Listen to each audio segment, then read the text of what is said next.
Hello, everyone. In this episode of the Better Product Solutions podcast, I bring you Lou Brossard from Curbell Plastics, official title, Senior Product Specialist, Films and Tapes. And great podcast if you're interested in all things light management in terms of light management films. Lou goes over the explanation of light management film. We talk about markets, applications. He defines light diffusion. We talk about the technology behind light diffusion, and we touch on specification and selection of LM films to incorporate into new product design. So, without further ado, I bring you the podcast. Enjoy. Thanks.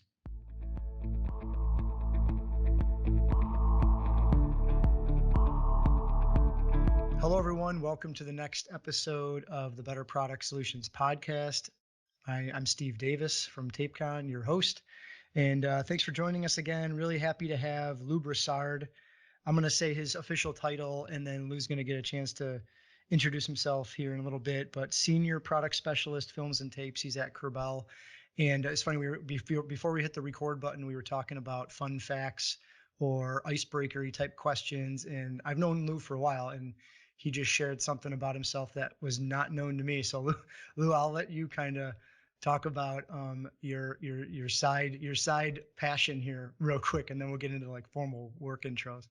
Yeah, thank you, Steve. Fun fact, I've been a quote unquote politician, and sometimes that can have a negative connotation attached to it. But I've been involved in city politics in the city that I live for going on 13 years now. I've run for and won 3 elections, and I've actually got another one coming up here on November 2nd. So I'm looking to be our president of city council for the city that I live in.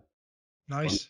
Yeah. Well, that's great. Of course, your city is just a short drive away from our headquarters here in Buffalo. And obviously, you work for Curbell, which is owned and operated here in Buffalo. So you want to start off, I guess, in terms of, your professional life, your other life on the professional side of things, and your role at Curbell. Yeah, sure. My day job, right? Yeah.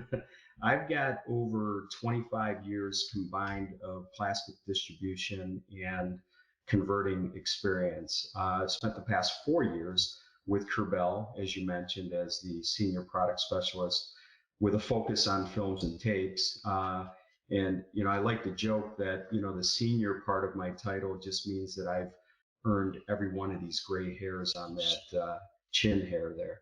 So, my role at Curbell kind of affords me the best of both worlds. I am responsible for growing the films business within the eastern half of the U.S. There's a West Coast version of me as well, and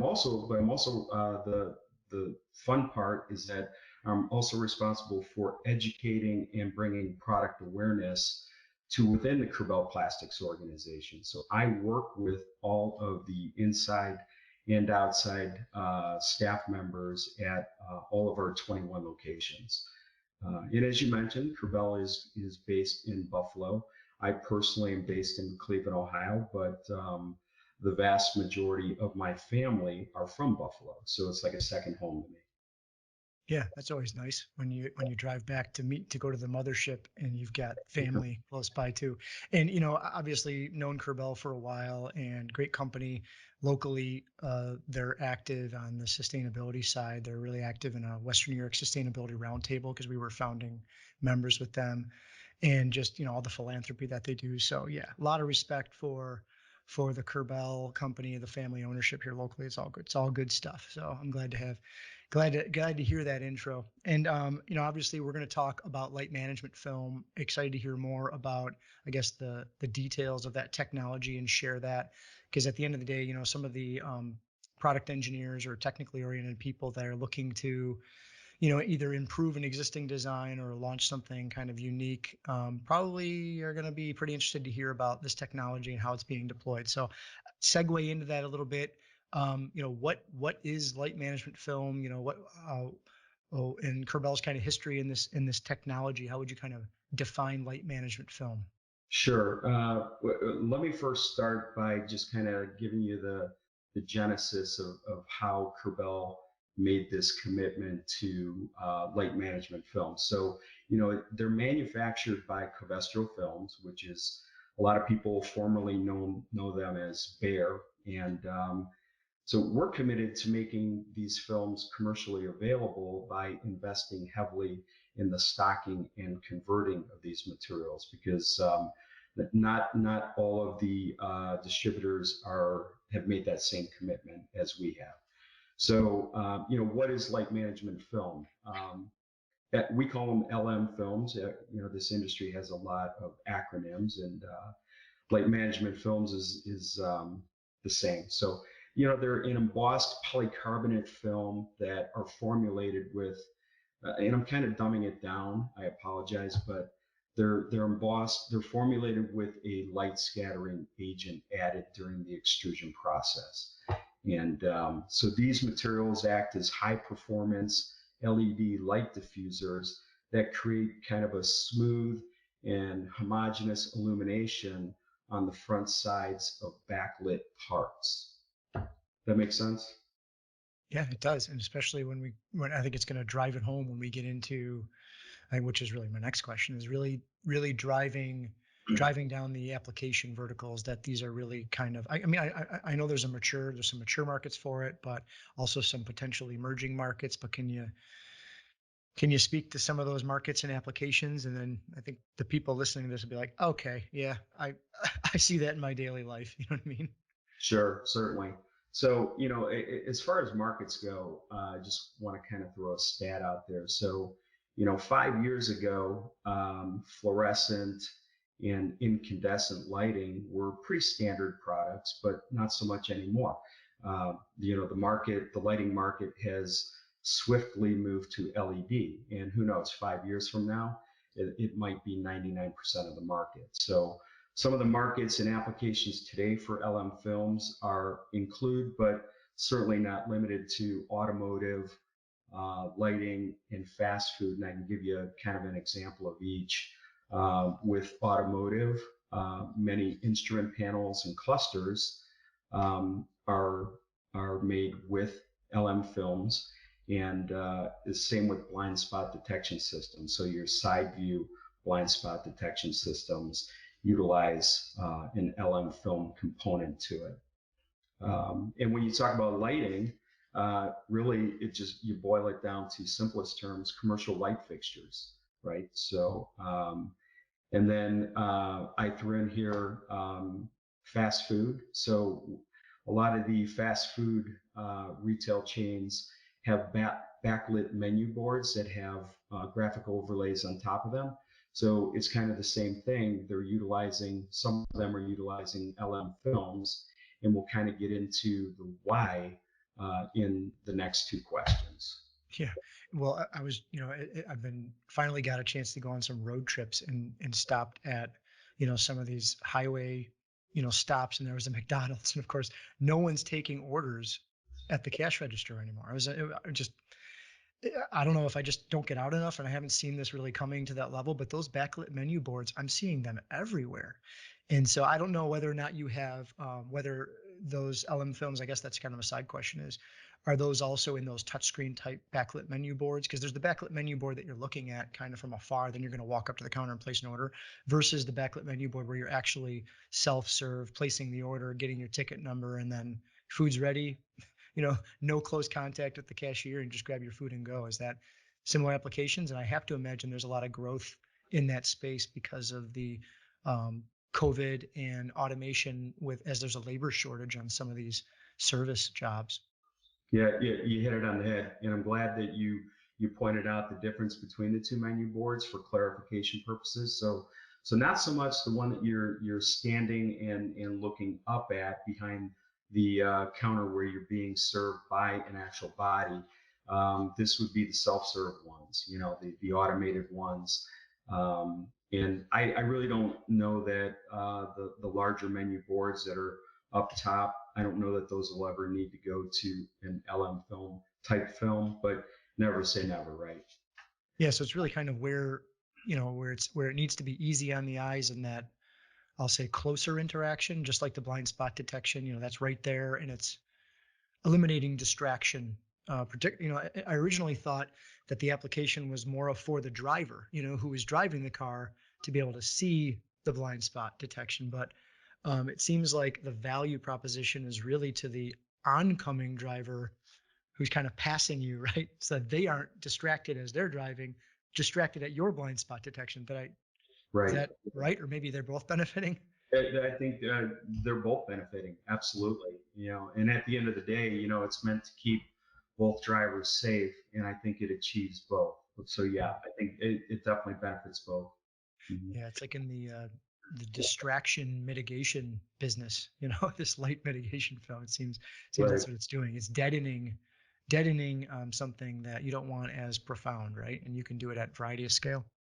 Yeah.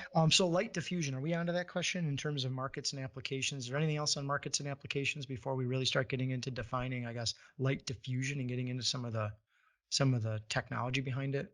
Yeah, I think Steve, at the end of this, we're gonna kind of run through a really quick PowerPoint that'll get back into the application specific part of it. But I think for now, I think we've got a good overview there, and maybe we should just jump right into, what is the definition of light diffusion. So, I kind of light diffusion or diffused light can simply be defined as using a material or substrate that scatters light in some manner in order to transmit a softer light. So that's kind of my simple definition. If you wanted to get into more of a deeper definition, it can be described as light that is scattered, which causes it to fall on the crop from all sides, which then leaves it evenly distributed and without sharp shadows. So, I like the simple version, easier, but I Yeah, I think, wonder who came up with that definition. Was that your marketing literature at Curbell or some scientist with a PhD came up with that one? I'm not really sure, but yeah, I think it's probably the latter. but I mean, but it matters. I mean, at the end of the day, I mean, you're selling a lot of this stuff. There's a lot of end use applications for it. And so, what does it mean to the application? I mean, it obviously matters. Some product engineer or at least on the marketing side of this thing, the consumer side, prefers it, right? Yeah, absolutely. Yeah.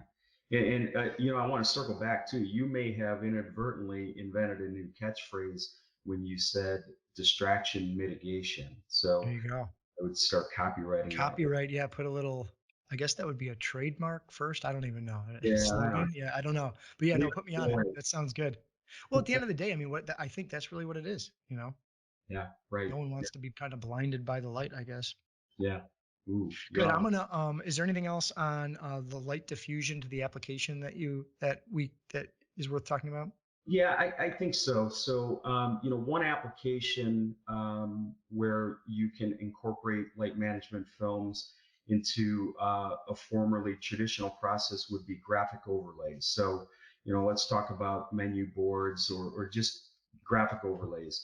These are traditionally screen printed, and by using LM films, you eliminate the need to flood coat the surface before applying your final graphics. So obviously this saves on labor costs and expensive inks when you're not flood coating, as the material itself diffuses and hides those hot spots that are created many times by the LED light source. Um, then maybe a second application is going back to the blind spot detection system used in side view mirrors of cars. So since polycarbonate films are lightweight and thin, in this case, it's an economic alternative to thicker plastic sheets that also might diffuse. But this is a better option in that application. Yeah, I mean the overlay application with the screen print obviously resonates with me because that's part of our core capability. Of course, Curbell being a supplier to TapeCon, being able to die cut these films or print on these films is all kind of the additional value add that for the end use application. But yeah, a lot of other we of course we make graphic overlays, and a lot of times we have to back that up with an opaque white.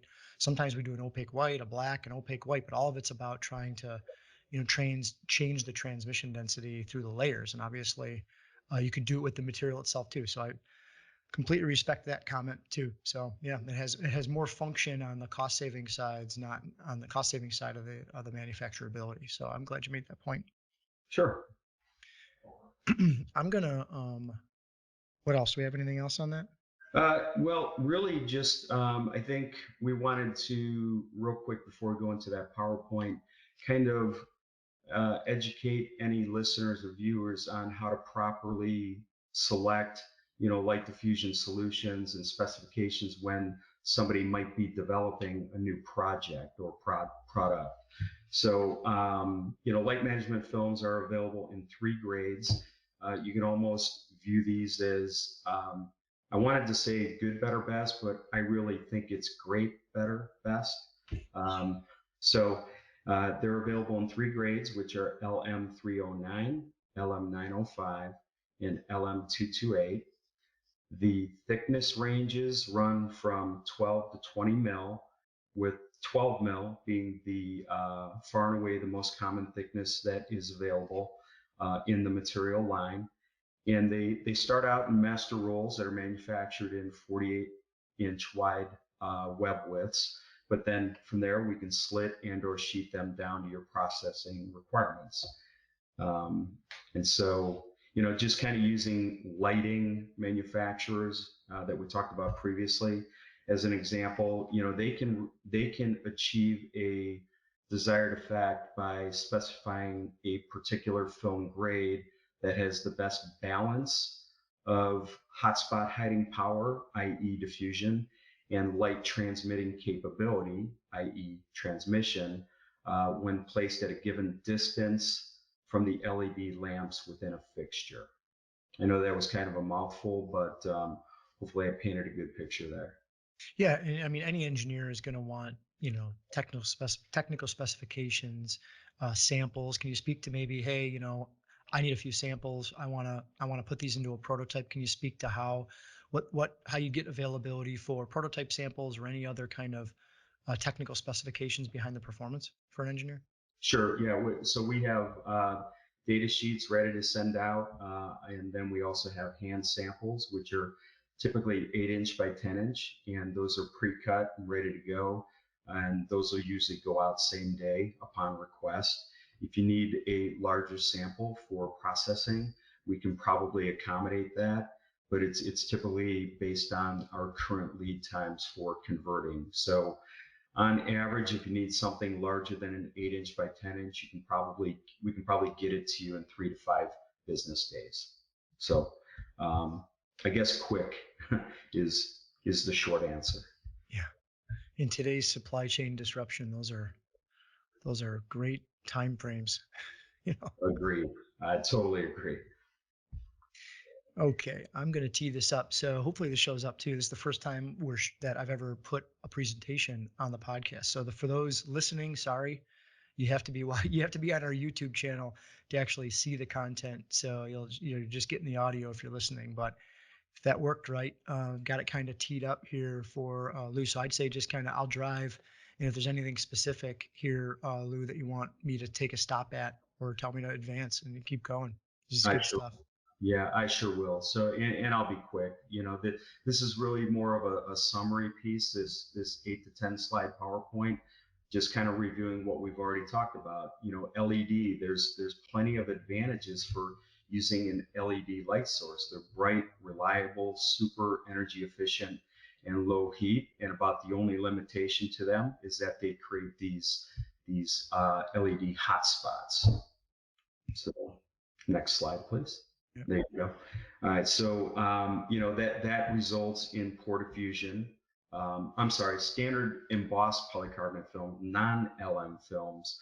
Unless you're flood coating them, they're not going to be a good option because they don't do a good job of diffusing those hotspots. And in some cases, they have rather poor light transmission. And then requires that extra printing steps that we've already talked about. Yep.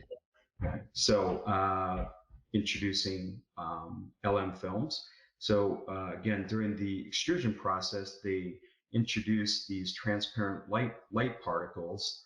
And then when you combine that with the embossed second surface, it provides more diffusing light throughput on your LED lamps, saving you money and improving aesthetics because it scatters those LED hotspots.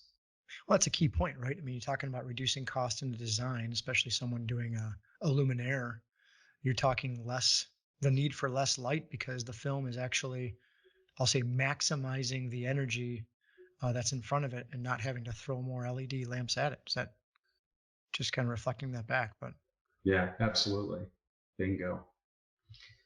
All right, so this is I really like this graphic here because again the first three slides on beginning on the left and moving to the right, those are your standard polycarbonate film offerings. You've got DE14, DE62, and DE72, and so that's what the LED looks like at a depth of 1 to 3 inches placed behind it.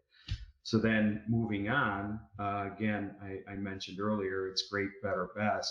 So starting with LM309 and moving up to LM228, those hotspots virtually disappear. And again, this is looking at the films before they have graphics applied to them. So once you have graphics applied to them, you're not going to see any of those clusters of hotspots on the LM films here. yeah, it's also a good point too that, when you work with the printer, you could probably use the graphic design itself to even reduce some of that remaining residual, just kind of to take it even further out of the picture through printing over what you would normally see of a hotspot.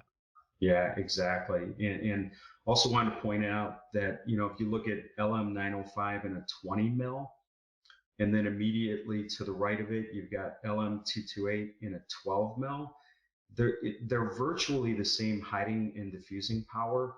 So in some cases, you can actually down gauge from the 20 mil LM905 to the 12 mil LM228 and achieve the same result. Well, that'll keep your die cost down because I'm assuming we'd be looking at some type of steel rule or laser cut process. But on the steel rule die cut process, cutting 12 mil is going to be a heck of a lot easier. Yeah, agreed. Okay. And then, this just kind of talks about the commercial lighting aspect of it. The LM films can be easily cold formed or bent or wrapped to achieve just about any shape that you might need. The image on the left, you're seeing an actual lighting fixture where the material is simply just wrapped in there and then mechanically fastened. And then the image on the right just kind of shows you how you can cold bend it to achieve just about any geometric shape that you might need. And then, so this slide here just kind of talks about the automotive standard of FMV SS 302. Essentially, that is the automotive standard that is required for any material that is going to be on the inside passenger compartment of a vehicle. So it passes that standard, and hence that's why it's used primarily in instrument panel clusters. Mhm. Yeah, for sure. Yep. So just a quick review. Why use LM films? Superior light transmission and diffusion, available in 3 different grades with a range of optical properties associated. And just as important, it allows for outstanding printed graphics, final graphics. And this is just a little bit of an overview of Curbell. We've been around for 78 plus years, currently 21 stocking locations nationwide from coast to coast, and just an overview of our in-house capabilities, which includes sheeting, slitting, saw cutting, and guillotining. Look at that. And yeah, that's my favorite slide right there. Yeah. Who's that young guy in the picture? That's my glamour shot. Yeah. No, that's good. And thanks for Lou, thanks for trailblazing the PowerPoint feature on the podcast because that's definitely never been done before. So that's pretty cool. So I appreciate that. And And I really appreciate you having you on the podcast. Great topic, cool stuff. I mean, you get inside a car and you don't really realize how all the thought that goes behind the design and the management of light and all the benefits to the consumer, but also obviously the designer trying to cut cost out and things like that. So appreciate that. Do you have any final, I guess, parting words or anything you want to kind of impart on the audience before we kind of wrap it up? No, just that I would make myself available, whether it be to designers, engineers, purchasing agents, COOs, CEO. It doesn't matter. I'm readily available. I cover the entire eastern part of the U.S., so I travel quite frequently, and just don't hesitate to reach out. We can do a Zoom meeting if somebody's not quite ready for an in-person meeting, but also take advantage of my offer of free, no charge samples. Yeah, absolutely. And when in the show notes, we'll whenever we get this out, we'll obviously get your contact information there also. So Lou, really appreciate it. Thanks for coming on. And for those listening, hope you enjoyed it. And we'll see you next time. So signing off. And thanks everyone. And thank you, Lou. My pleasure.